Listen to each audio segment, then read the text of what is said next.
Faire du sport, vous le savez, c'est bon pour la santé, à condition bien sûr de choisir le sport le mieux adapté à son état physique et surtout de le pratiquer correctement.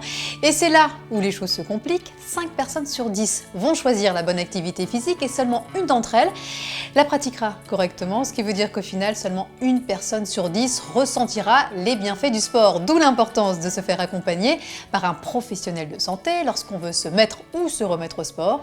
Et justement, je vous propose d'écouter les conseils de Fabien Guez, cardiologue spécialiste du sport.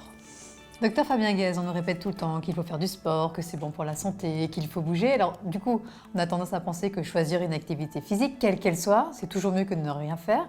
Vous êtes d'accord avec ça? C'est sûr qu'il vaut mieux pratiquer une activité physique. On sait que la sédentarité, ce n'est pas bon pour la santé, alors que l'activité physique va augmenter l'espérance de vie, elle va améliorer le confort et surtout, elle va prévenir certaines maladies, elle va permettre même de mieux les gérer et parfois même d'accompagner les traitements, mais à condition que cette activité physique soit adaptée. Alors justement, qu'est-ce que ça veut dire une activité physique adaptée? Alors adaptée en fonction de son profil psychologique, sa morphologie, adaptée en fonction aussi de sa pathologie. C'est vrai que d'une manière générale, il n'y a quasiment jamais de contre-indication à l'activité physique. Alors quand on souffre d'une maladie chronique, comme par exemple le diabète, l'hypertension artérielle ou encore le psoriasis, quel type d'activité physique on peut recommander? Il y a toujours une activité pour tout profil et pour toute maladie, à condition évidemment d'appliquer certaines règles. L'exemple, c'est le diabète.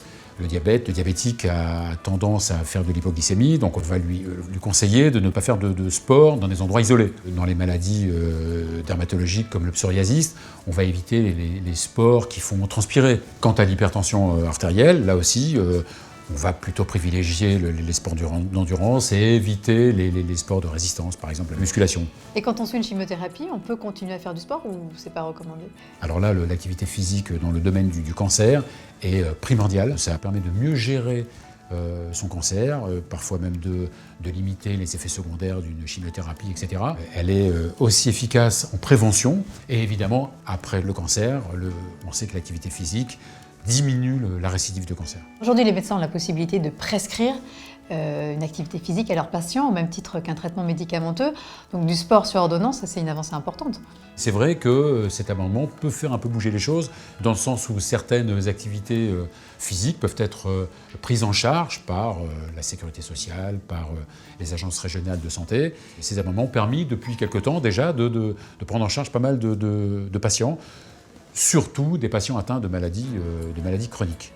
Et en conclusion, quels sont les critères à respecter pour qu'une activité physique soit efficace pour la santé? Alors il y a des règles qui sont vraiment fondamentales. La première, surtout quand on reprend une activité physique, la première c'est la progressivité. La deuxième chose, c'est la régularité. Un sport, une activité physique qu'on pratique une fois par semaine ne sert pas à grand chose. Donc il faut vraiment privilégier 2 fois par semaine, ou plus évidemment si on peut. Mais déjà 2 fois, il vaut mieux faire 2 fois par semaine modérément qu'une activité intense une fois par semaine. Merci beaucoup, Dr Guez, pour tous ces conseils. Voilà, vous l'avez compris, faire du sport, d'accord, même si on est malade, mais attention, pas dans n'importe quelle condition et puis surtout pas n'importe quel sport.